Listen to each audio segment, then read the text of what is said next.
C'est sur fond de bruit de bombes que les 27 chefs d'État et de gouvernement de l'Union européenne se réunissent ce jeudi à Bruxelles pour discuter de l'escalade des conflits au Moyen-Orient et en Ukraine. Tous les regards seront braqués sur le Premier ministre hongrois Viktor Orban, qui bloque depuis des mois un prêt de 90 milliards d'euros à l'Ukraine, destiné à financer sa guerre contre la Russie en 2026 et 2027. Les chefs d'État et de gouvernement européens vont tenter une fois encore de mettre la pression sur Budapest, mais rien ne dit qu'ils y parviendront car Viktor Orban se sert de ce bras de fer musclé avec Kiev dans sa campagne électorale pour les législatives du 12 avril prochain. Autre point majeur à l'ordre du jour, l'escalade de la guerre au Moyen-Orient et ses conséquences dans le monde entier. Les 27 s'accordent sur le fait que les prix de l'énergie, qui restent élevés depuis la crise de 2022, constituent un problème majeur, mais divergent sur la manière de le résoudre. Pour compenser immédiatement la hausse des factures énergétiques, Bruxelles recommande au gouvernement soit de baisser les taxes, soit de mettre en place des subventions, deux mesures qui ont une incidence sur les recettes. La solution à long terme reste, elle, toujours floue, car les dirigeants restent profondément divisés sur la nécessité de réformes structurelles du marché de l'énergie.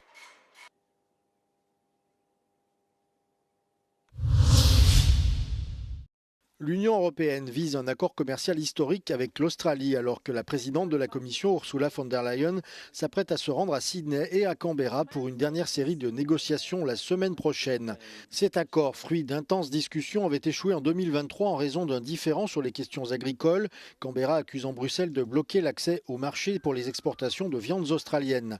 Cependant, les tensions commerciales mondiales croissantes et les droits de douane américains généralisés ont relancé ces négociations alors que l'UE s'efforce de diversifier ses partenaires. La Commission souligne que 83% des échanges commerciaux de l'UE se font désormais avec des pays autres que les États-Unis suite aux accords récents conclus avec l'Inde, le Mexique et l'Indonésie. Pour Bruxelles, cet accord constitue également une initiative stratégique visant à garantir l'approvisionnement en matières premières essentielles, notamment le lithium et le cobalt, nécessaires à la transition énergétique verte de l'Union. Au-delà de l'économie, l'accord revêt une importance géopolitique considérable dans la région Indo-Pacifique où la rivalité avec la Chine continue de progresser.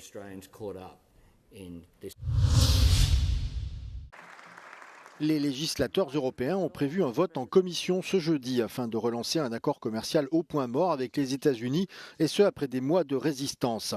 Cette initiative vise à relancer un processus longtemps retardé par des désaccords fondamentaux sur les règles numériques et les normes sanitaires ainsi que par des tensions croissantes concernant le Groenland et l'Iran.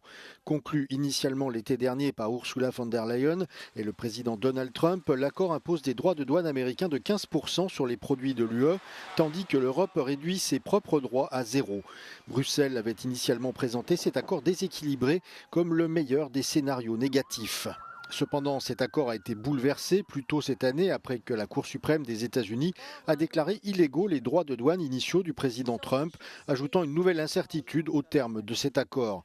Pour parvenir à un compromis, les députés européens ont négocié jusqu'à la dernière minute afin d'inclure une clause permettant à l'UE de suspendre l'accord si son intégrité territoriale est menacée.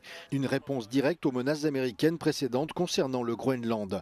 Une clause de caducité a également été ajoutée, ce qui signifie que l'accord expirera en mars 2028, à moins qu'il ne soit explicitement renouvelé. Un méthanier russe dérive en Méditerranée depuis près de 2 semaines, constituant une grave menace environnementale. Cet immense navire de 277 mètres noirci par les flammes est abandonné depuis des explosions du 3 mars, date à laquelle l'équipage a évacué le bateau. Moscou affirme que le navire, qui fait partie d'une flotte fantôme sanctionnée, a été attaqué par des drones navals ukrainiens. Kiev n'a pas fait de commentaires.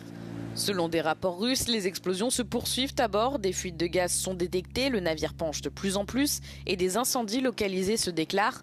Les citernes contiennent environ encore 700 tonnes de carburant et de grands volumes de gaz naturel, ce qui crée un risque élevé. Les associations écologistes avertissent qu'une fuite ou une explosion pourrait causer des dommages à long terme à l'une des régions les plus riches en biodiversité de la Méditerranée.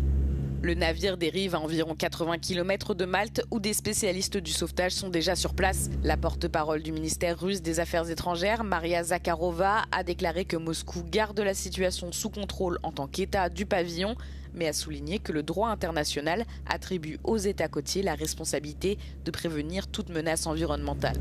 Alors que les discussions se poursuivent pour déterminer qui doit intervenir, le méthanier poursuit sa dérive incontrôlée et le risque de catastrophe environnementale s'accroît.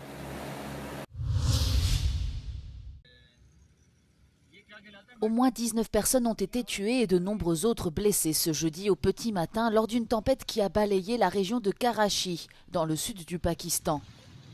Des rafales de vent atteignant 90 km/h et des pluies torrentielles ont provoqué l'effondrement de dizaines d'habitations. Des arbres, des panneaux publicitaires et des poteaux électriques sont tombés sur les routes, provoquant des électrocutions et des coupures de courant.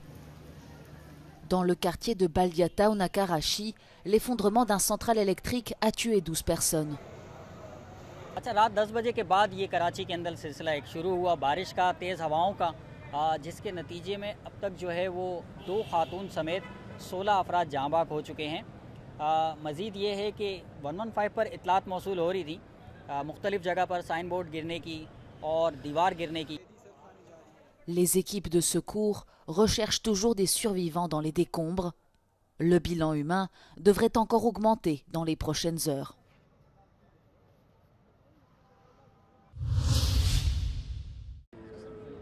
Un tribunal belge a suspendu son verdict dans une affaire historique pour le droit climatique opposant un agriculteur belge à Total Energy 2 ans après le dépôt de la plainte. L'agriculteur Hugues Fallis est soutenu par des associations environnementales, dont Greenpeace, dans une affaire qui, espère-t-elle, pourrait marquer un tournant dans la lutte contre le changement climatique.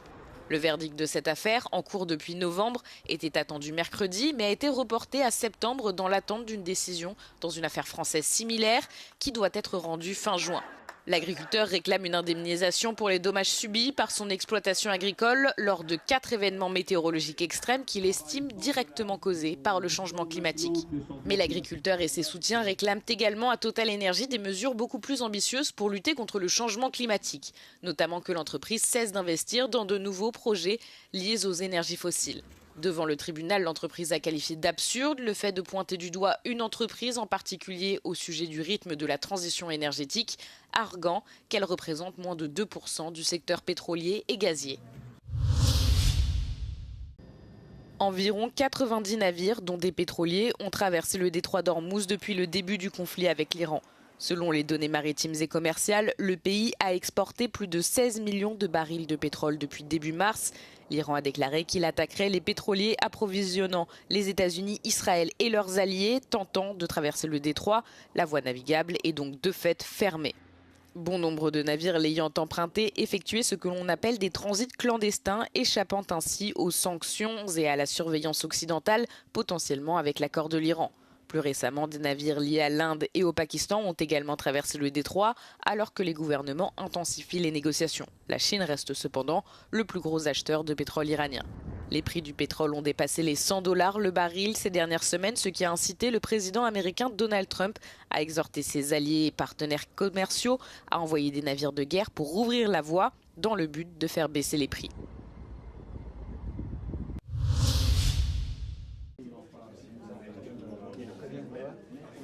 En 2025, la consommation de MDMA, le principe actif de l'ecstasy, a baissé en Europe, selon une nouvelle étude de l'Agence des drogues de l'Union européenne, qui a constaté une baisse de cette substance de près de 16% dans les eaux usées par rapport à l'année dernière, en analysant des échantillons issus de 115 villes européennes.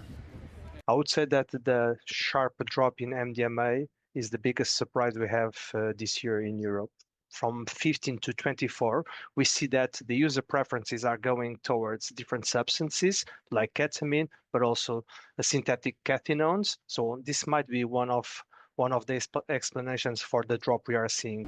La charge de métabolites de cocaïne détectée dans les eaux usées européennes a augmenté de 22% et celle de kétamine de 41%. Regarding cocaine use, we know, and we are seeing this steady increase already for the last 3 or 4 years. It also mimics an increase in the availability of cocaine in the European market, but also a bit worldwide. So we are not so surprised. L'étude met en évidence des habitudes de consommation de drogue différentes à travers l'Europe. En 2025, les concentrations les plus élevées de MDMA ont été relevées dans des villes belges, espagnoles et néerlandaises. Le cannabis, la drogue illicite la plus consommée en Europe, était plus présent aux Pays-Bas, en Allemagne et en Slovénie. L'amphétamine était plus courante en Europe du Nord, tandis que la méthamphétamine était davantage consommée en République tchèque, en Slovaquie et dans certaines régions d'Allemagne.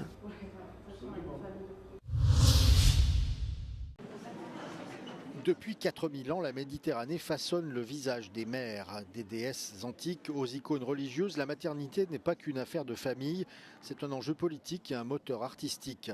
Le MUCEM, le Musée des civilisations de l'Europe et de la Méditerranée de Marseille, accueille l'exposition Bonne Mère et nous plonge dans ce récit millénaire.